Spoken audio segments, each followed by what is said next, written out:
বীজ দেন নাকি? বীজ দিলে সাদা হবে। হ্যাঁ, সাদা হবে বীজ। বেশি দিলে সাদা হোক, সমস্যা কি? হালকা সাদা হোক। বেশি দিলে যে ইয়া ভালো থাকে, ঘ্রাণ ভালো আসে। একটু ভিডিও হচ্ছে কিন্তু হচ্ছে না, সাইকেল রাখি দাও। দেখবেন সামনে শক্ত গেলে কাজে ঢুকাতে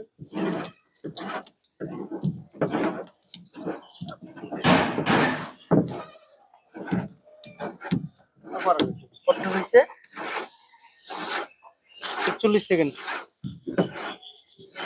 আমরা কিন্তু এইভাবেই নিজেরা পরিশ্রম করে চাচাদের সাথে থেকে গুড় তৈরি করে এই গুড়টাই কিন্তু আপনার বাসায় পৌঁছে দিচ্ছি 1 টাকা অগ্রিম পেমেন্ট ছাড়া। এটা যা দেখতে পাচ্ছেন এই গুড়টা জাস্ট খালি স্মার্ট প্যাকেজিং এর মাধ্যমে প্রসেসিং হয়ে চলে যাবে আপনার বাসায়। তাই দেরি না করে খুবই দ্রুত অর্ডার করে ফেলুন আমাদের হোয়াটসঅ্যাপে আপনার নাম, ফোন নাম্বার, ঠিকানা দিয়ে। ধন্যবাদ।